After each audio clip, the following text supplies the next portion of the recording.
Shishak attacks Jerusalem. After King Rehoboam's position as king was established and he had become strong, he and all Israel with him abandoned the law of the Lord. Because they had been unfaithful to the Lord, Shishak, king of Egypt, attacked Jerusalem in the 5th year of King Rehoboam with 1,200 chariots and 60,000 horsemen and the innumerable troops of the Libyan, Sukkites, and Cushites that came from him from Egypt.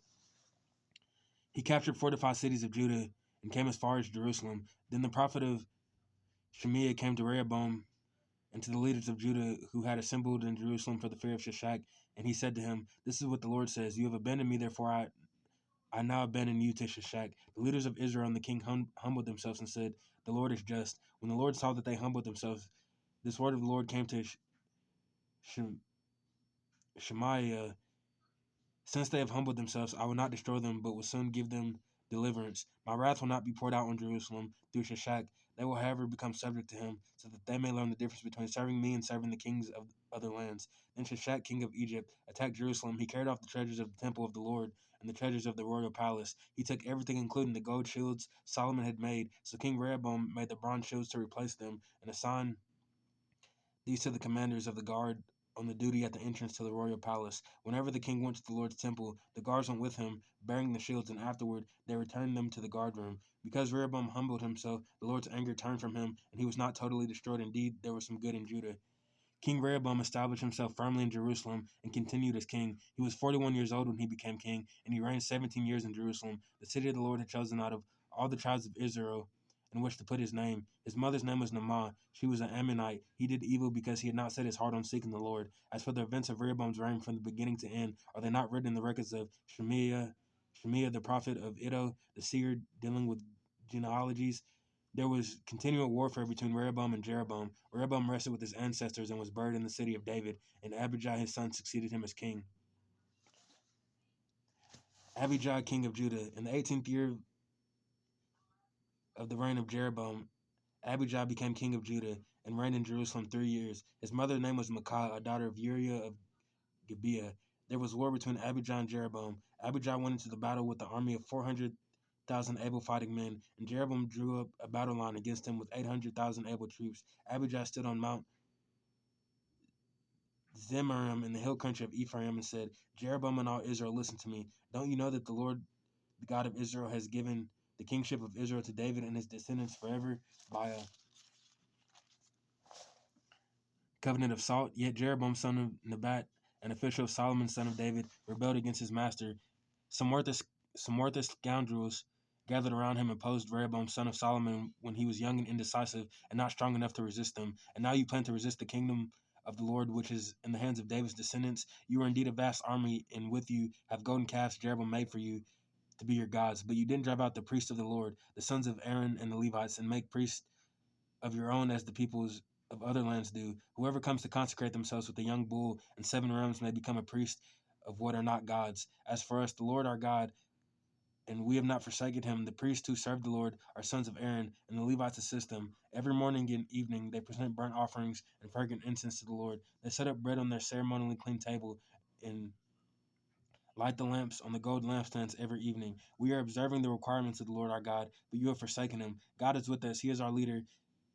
His priests with their trumpets will sound the battle cry against you. For the people of Israel do not fight against the Lord, the God of your ancestors, for you will not succeed. Now Jeroboam had sent troops around to the rear, so that while he was in front of Judah, the ambush was behind him. Judah turned and saw that they were being attacked at both front and rear. Then they cried out to the Lord. The priests blew their trumpets, and the men of Judah raised the battle cry. The sound of their battle cry, God routed Jeroboam and all Israel before Abijah and Judah. The Israelites fled before Judah, and God delivered them into their hands. Abijah and his troops inflicted heavy losses on them, so that there were 500,000 casualties among Israel's able men. The Israelites were subdued on that occasion, and the people of Judah were victorious because they relied on the Lord, the God of their ancestors. Abijah pursued Jeroboam and took from him the towns of Bethel,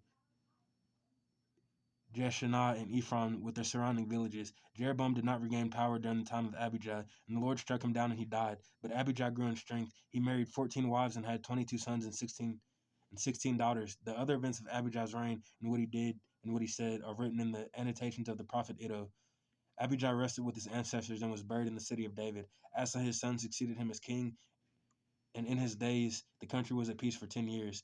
Asa, king of Judah, Asa did was good and right in the eyes of the Lord. He removed the foreign altars in the high places, smashed the sacred stones, and cut down the Asherah poles. He commanded Judah to seek the Lord, the God of their ancestors, to obey the laws and commands. He removed the high places and incense altars in every town in Judah, and the kingdom was at peace under him. He built up the fortified cities of Judah since the land was at peace. No one was at war with him during those years, for the Lord gave him rest. Let's build up these towns, he said to Judah, put walls around them with towers, gates, and bars. The land is still ours because we have sought the Lord our God, and we sought him, and he has given us rest on every side. So they built and prospered. Asa had an army of 300,000 men from Judah, equipped with large shields and spears, and 280,000 men from Benjamin, armed with small shields and with bows. All these were brave fighting men. Zerah the Cushite marched out against them with an army of thousands upon thousands, and 300 charioteers came as far as Marisha. Asa went out to meet him, and they took up the battle positions in the valley of Zepah near Marisha. Then Asa called to the Lord, his God, and said, Lord, there is no one like you to help the powerless against the mighty. Help us, Lord, our God, for we rely on you, and in your name we have come against this vast army. Lord, you are our God. Do not let mere mortals prevail against you. Then the Lord struck down the Cushites before Asa and Judah. The Cushites fled, and Asa and his army pursued them as far as Gerar. Such a great number of Cushites fell they could not recover, and they were crushed before the Lord and his forces. The men of Judah carried off a large amount of plunder. They destroyed all the villages around Gerar, for the territory of the Lord had fallen on them. They looted all these villages, since there was much plunder there. They also attacked the camps of the herders and carried off doves of sheep and goats and camels. Then they returned to Jerusalem. Asa's reform. The Spirit of God came on Azariah, son of Oded. He went out to meet Asa and said to him, Listen to me, Asa, and all Judah and Benjamin. The Lord is with you when you are with him. If you seek him, he will be found by you. But if you forsake him, he will forsake you. For a long time Israel was without the true God, without a priest to teach, and without the law. But in their distress they turned to the Lord, the God of Israel, and sought him, and he was found by them. In those days it was not a, it was not safe to travel about, for all the inhabitants of the lands were in great turmoil. One nation was being crushed by another, and one city by another, because God was troubling them with every kind of distress. But as for you, be strong and do not give up, for your work will be rewarded. When Asa heard these words and the prophecy of Azariah, son of Obed the prophet, he took courage and removed the detestable idols from the whole land of Judah and Benjamin, from the towns he captured in the hills of Ephraim. He repaired the altar of the Lord that was in front of the portico of the Lord's temple. Then he assembled all Judah and Benjamin and the people from Ephraim, Manasseh, and Simeon who had settled among them, for large numbers had come over to him from Israel when they saw that the Lord his God was with him. They assembled at Jerusalem in the third month of the 15th year of Asa's reign. At the time they sacrificed to the Lord 700 head of cattle, 700,000 sheep and goats from the plunder they had brought back. They entered into a covenant to seek the Lord, the God of their ancestors, with all their heart and soul. All who would not seek the Lord, the God of Israel, were to be put to death, whether small or great, man or woman. They took an oath to the Lord with loud acclamation, with shouting, and with trumpets and horns. All Judah rejoiced about the oath because they had sworn it wholeheartedly. They sought God eagerly, and he was found by them. So the Lord gave them rest on every side. King Asa also deposed his grandmother Maacah from her position as queen mother because she had made a repulsive image for the worship of Asherah. Asa cut it down, broke it up, and burned it in the Kidron Valley. Although he did not remove the high places from Israel, Asa's heart was fully committed to the Lord all his life. He brought into the temple of God the silver and the gold articles that he and his father had dedicated. There was no more war until the 35th year of Asa's reign, Asa's last year. In the 36th year of Asa's reign, Baasha, king of Israel, went up against Judah and fortified Ramah to prevent anyone from leaving or entering territories of Asa, Asa, king of Judah. Asa took the silver and gold out of the treasuries of the Lord's temple and of his own palace, and sent it to Ben-Hadad, king of Aram, who was ruling in Damascus. Let there be a treaty between me and you, he said, as there was between my father and your father. See, I am sending you silver and gold. Now break your treaty with Baasha, king of Israel, so he will withdraw from me. Ben-Hadad agreed with King Asa and sent commanders of his forces against the town of Israel. They conquered Ijon, Dan, Abel, Maim, and all the store cities of Naphtali. When Baasha heard this, he stopped building Ramah and abandoned his work. Then King Asa brought all the men of Judah, and they carried away from Ramah the stones and timber Baasha had been using. With them he built up Geba and Mizpah. At the time Hanai the seer came to Asa, king of Judah, and said to him, because you relied on the king of Aram and not on the Lord your God, the army of the king of Aram has escaped from your hand. Were not the Cushites in Libans a mighty army with great numbers of chariots and horsemen? Yet when you relied on the Lord, he delivered them into your hand. For the eyes of the Lord range throughout the earth to strengthen those whose hearts are fully committed to him. You have done a foolish thing, and from now on you will be at war. Asa was angry with the seer because of this. He was so enraged he put him in prison. At the same time, Asa brutally oppressed some of the people. The events of Asa's reign from the beginning to end are written in the book of the kings of Judah and Israel. And Israel.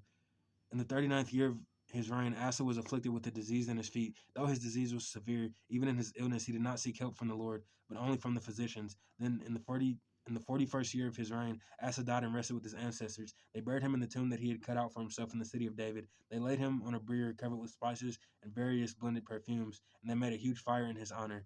Jehoshaphat, king of Judah. Jehoshaphat, his son, succeeded him as king and strengthened himself against Israel. He stationed troops in all the fortified cities of Judah and put garrisons in Judah and in the towns of Ephraim that his father had captured. The Lord was with Jehoshaphat because he followed the ways of his father David before him. He did not consult the Baals, but sought the God of his father and followed the commands rather than the practices of Israel. The Lord established the kingdom under his control, and all Judah brought gifts to Jehoshaphat, so that he had great wealth and honor. His heart was devoted to the ways of the Lord. Furthermore, he removed the high places and the Asherah poles from Judah. In the 3rd year of his reign, he sent his officials Ben-Hali and Obadiah and Zechariah and Nathaniel and Micah to teach in the towns of Judah. With them were certain Levites, Shemiah, Nethaniah, Zebediah, Asahel, Shemiroth, and Jehonathan, and Adonijah, Tobijah, and Tob-Adonijah, and the priest of Elshama and Jeroham. They taught throughout Judah, taking with them the book of the law of the Lord. They went around all the towns of Judah, and they taught the people. The fear of the Lord fell on all the kingdoms of the land surrounding Judah, so that they did not go to war against Jehoshaphat. Some Philistines brought Jehoshaphat gifts and silver as tribute, and the Arabs brought him flocks, 7,700 rams, and 7,700 goats. Jehoshaphat became more and more powerful. He built forts and store cities in Judah and had large supplies in the towns of Judah. He also kept experienced fighting men in Jerusalem. Their enrollment by their families was as follows. From Judah, the commanders of units of 1,000. Adnah, the commander with 300,000 fighting men. Next, Jehonanan, the commander with 280,000. Next, Amasiah, son of Zikri, who volunteered himself for the service of the Lord with 200,000. From Benjamin, Eliada, a valiant soldier with 200,000 men armed with bows and shields. Next, Jehoshaphat with 180,000 men armed for battle. These were the men who served the kings, besides those he stationed in the fortified cities throughout Judah. Micah prophesied against Ahab. Now Jehoshaphat had great wealth and honor, and he allied himself with Ahab by marriage. Some years later, he went down to see Ahab in Samaria. Ahab slaughtered many sheep and cattle for him, and the people with him and urged him to attack Ramoth Gilead. Ahab, king of Israel, asked Jehoshaphat, king of Judah, "Will you go with me against Ramoth Gilead?" Jehoshaphat replied, "I am as you are, my people as your people. We will join you in the war." But Jehoshaphat also said to the king of Israel, "First seek the counsel of the Lord." So the king of Israel brought together the prophets, 400 men, and asked them, "Shall we go to war against Ramoth Gilead, or shall I not?" "Go," they answered, "for God will give it into the king's hand." But Jehoshaphat asked, "Is there no longer a prophet of the Lord here whom we can inquire of?" The king of Israel answered Jehoshaphat, "There is still one prophet through whom we can inquire of the Lord. But I hate him because he never prophesies anything good about me, but always bad. His name is Micaiah, son of Imlah." "The king should not say such a thing," Jehoshaphat replied. So the king of Israel called one of his officials and said, "Bring Micaiah, son of Imlah, at once." Dressed in the royal robes, the king of Israel and Jehoshaphat, king of Judah, were sitting on their thrones at the threshing floor by the entrance of the gate of Samaria, with all the prophets prophesying before them. Now Zedekiah, son of Canaan, had made iron horns, and he declared, "This is what the Lord says: With these you will gore the Arameans until they are destroyed." All the prophets were prophesying the same thing. "Attack Ramoth Gilead and be victorious," they said, "for the Lord will give it into the king's hands." The messenger who had gone to summon Micaiah said to him, "Look, the other prophets without exception are predicting success for the king. Let your word agree with theirs and speak favorably." But Micaiah said, "As surely as the Lord lives, I can tell him only what my God says." When he arrived, the king asked him, "Micaiah, shall we go to war against Ramoth Gilead, or shall I not?" "Attack and be victorious," he answered, "for they will be given into your hand." The king said to him, "How many times must I make you swear and tell me nothing but the truth in the name of the Lord?" Then Micaiah answered, "I saw all Israel seated on the hills like a sheep without a shepherd. And the Lord said, These people have no master. Let each one go home in peace." The king of Israel said to Jehoshaphat, "Didn't I tell you that he never prophesies anything good about me, but only bad?" Micaiah continued, Therefore hear the word of the Lord. I saw the Lord sitting on his throne with all multitudes of heaven standing on his right and on his left. And the Lord said, "Who will entice Ahab the king of Israel into attacking Ramoth Gilead and going into his death there?" One suggested this, and another that. Finally, the Spirit came forward and stood before the Lord and said, "I will entice him." "By what means?" the Lord asked. "I will go be a deceiving spirit in the mouths of all his prophets," he said. "You will succeed in enticing him," said the Lord. "Go and do it." So the Lord put a deceiving spirit in the mouth of these prophets of yours. The Lord has decreed disaster for you. Then Zedekiah son of Kenah went up and slapped Micaiah in the face. Which way he, which way did the spirit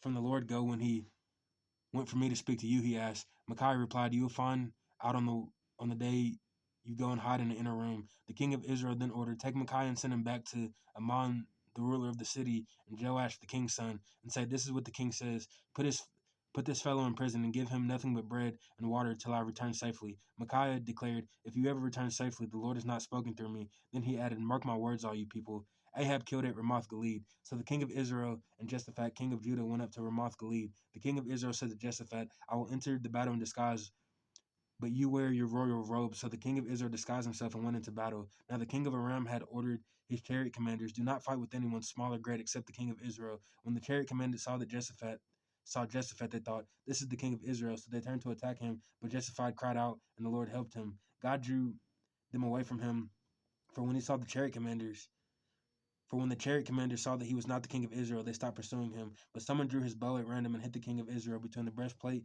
and the scale armor. The king told the chariot driver, "Wheel around and get me out of the fighting. I've been wounding." All day long the battle raged, and the king of Israel propped himself up in his chariot, facing the Arameans until evening. Then at sunset he died.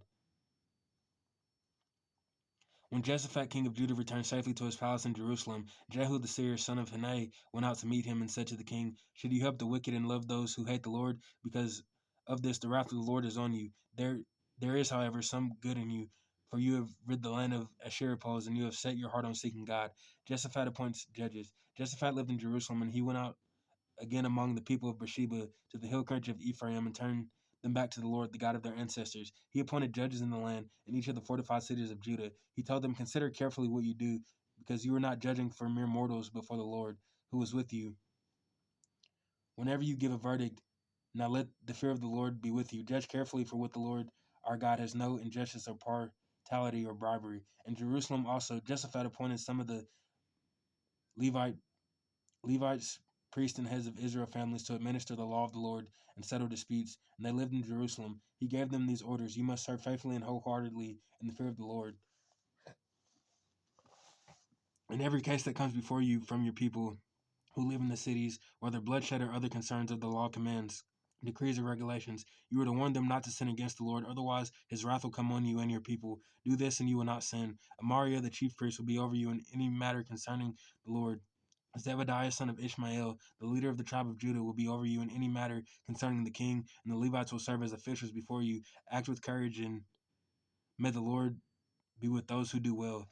Jehoshaphat defeats Moab and Ammon. After this, the Moabites and the Ammonites, with some Meunites, came to wage war against Jehoshaphat. Some people came and told Jehoshaphat, "A vast army is coming against you from Edom and from the other side of the Dead Sea. It is already in Hazezon Tamar, that is in Gedi." Alarmed, Jehoshaphat resolved to inquire of the Lord and proclaimed a fast for all Judah. The people of Judah came together to seek help from the Lord. Indeed, they came from every town in Judah to seek him. Then Jehoshaphat stood up in the assembly of Judah in Jerusalem at the temple of the Lord in front of the new courtyard and said, "The Lord, the God of our ancestors, You are not the God. Are you not the God who is in heaven? You rule over all the kingdoms of the nations. Power and mighty are in your hands, and no one can withstand you. Our God, did you not drive out the inhabitants of this land before your people Israel and give it forever to the descendants of Abraham, your friend? They have lived in it and have built in it a sanctuary for your name, saying, if calamity comes upon us, or rather the sword of judgment or a plague of famine, we will stand in your presence before this temple that bears your name and will cry out to you in our distress, and you will hear us and save us. But now there are men from Ammon, Moab, Mount Seir, in whose territory you would not allow Israel to invade them when they came to Egypt. So they turned away from them and did not destroy them. See how they are repaying us by coming to drive us out of the possession you gave us as an inheritance. Our God, will you not judge them? For we have no power to face this vast army that is attacking us. We do not know what you do, but our eyes are on you. All the men of Judah with their wives and children and little ones stood there before the Lord. And the Spirit of the Lord came on Jehaziel, son of Zechariah, son of Benaiah, the son of Jael, the son of Mattaniah, a Levite, and the descendant of Asaph, as he stood in the assembly.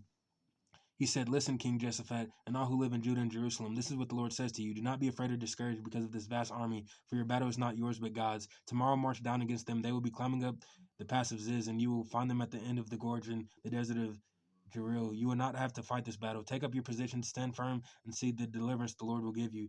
Judah and Jerusalem, do not be afraid, do not be discouraged. Go out and face them tomorrow, and the Lord will be with you. Jehoshaphat bowed down with his face to the ground, and all the people of Judah and Jerusalem fell down and worshipped before the Lord. Then some Levites from the Kohathites and Korathites stood up and praised the Lord, the God of Israel, with a very loud voice. Early in the morning they left the desert of Tekoa. As they set out, Jehoshaphat stood and said, listen to me, Judah and people of Jerusalem. Have faith in the Lord your God, and you will be upheld. Have faith in your prophets, and you will be successful. After consulting the people, Jehoshaphat appointed the men to sing to the Lord and to praise him for the splendor of his holiness as they went out at the head of the army, saying, give thanks to the Lord, for his love endures forever. As they began to sing and praise, the Lord set ambushes against the men of Ammon and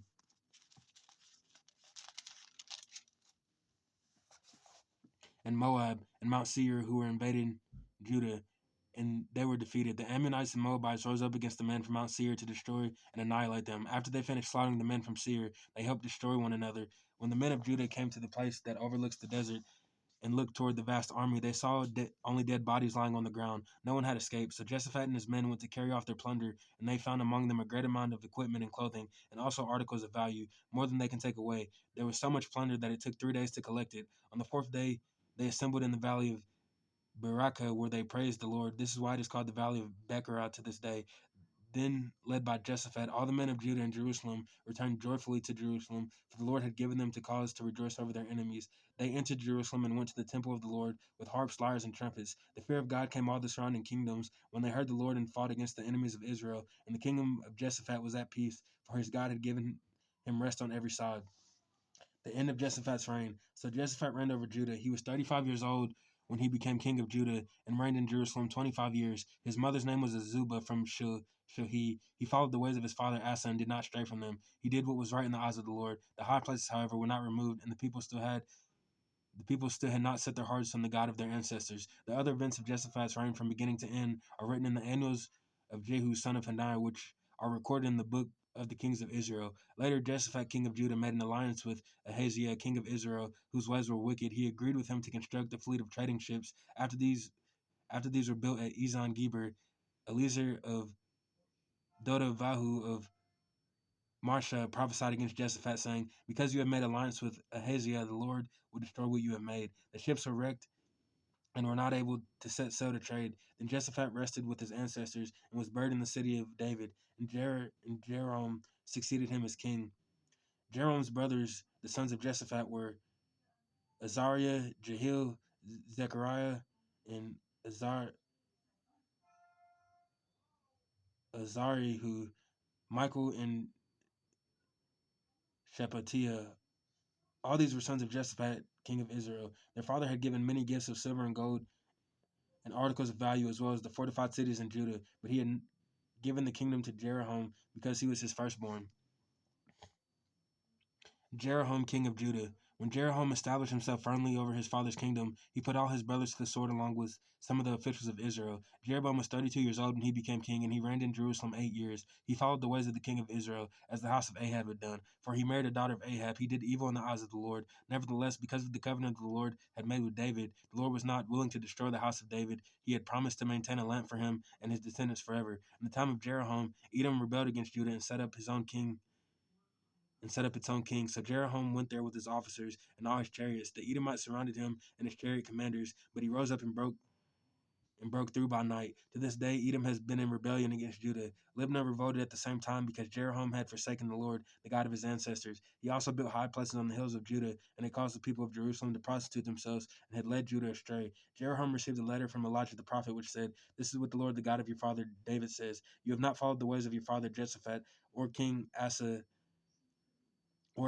king of Judah, but you have followed the ways of the kings of Israel, and you have led Judah to the people of Jerusalem to prostitute themselves, just as the house of Ahab did. You have also murdered your own brothers, members of your own family, men who were better than you. So now the Lord is about to strike your people, your sons, your wives, and everything that is yours with a heavy blow. You yourself will be very ill with the lingering disease of the bowels until the disease causes your bowels to come out. The Lord aroused The Lord aroused against Jeroboam the hostility of the Philistines and the Arabs who lived near the Cushites. They attacked Judah, invaded it, and carried off all the goods found in the king's palace, together with his sons and wives. Not a son was left to him except Ahaziah, the youngest. After all this, the Lord afflicted Jeroboam with the incurable disease of the bowels. In the course of time, at the end of the second year, his bowels came out because of the disease, and he died in great pain. His people made no funeral fire in his honor, as they had for his predecessors. Jeroboam was 32 years old when he became king, and he reigned in Jerusalem 8 years. He passed away to no one's regret and was buried in the city of David,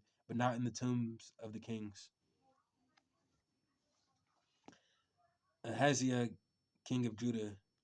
The people of Jerusalem made Ahaziah, Jeroboam's youngest son, king in his place. Since the raiders who came with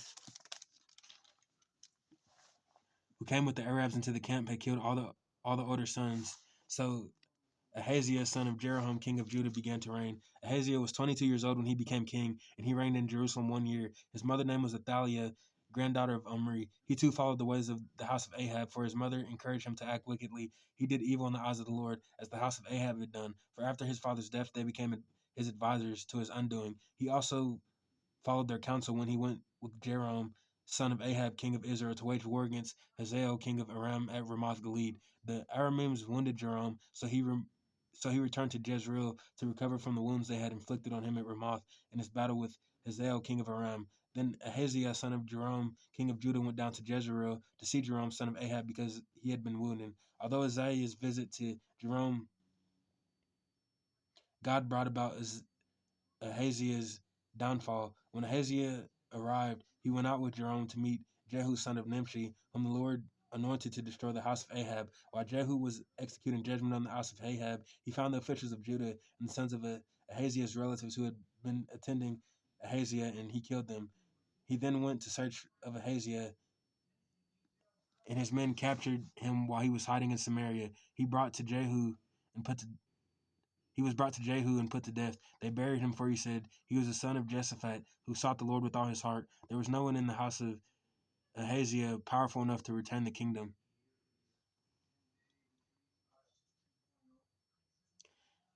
Athaliah and Joash. When Athaliah, the mother of Ahaziah, saw that her son Jehu was dead, she proceeded to destroy the whole royal family of the house of Judah. But Jehosheba, the daughter of King Joram, took Joash, son of Ahaziah, and stole him away from among the royal princes who were about to be murdered, and put him and his nurse in a bedroom. Because of Jehosheba, the daughter of King Joram and wife of the priest of Jehoiada, was Ahaziah's sister. She hid the child from Athaliah so she could not kill him. He remained hidden with them at the temple of the god for 6 years while Athaliah ruled the land.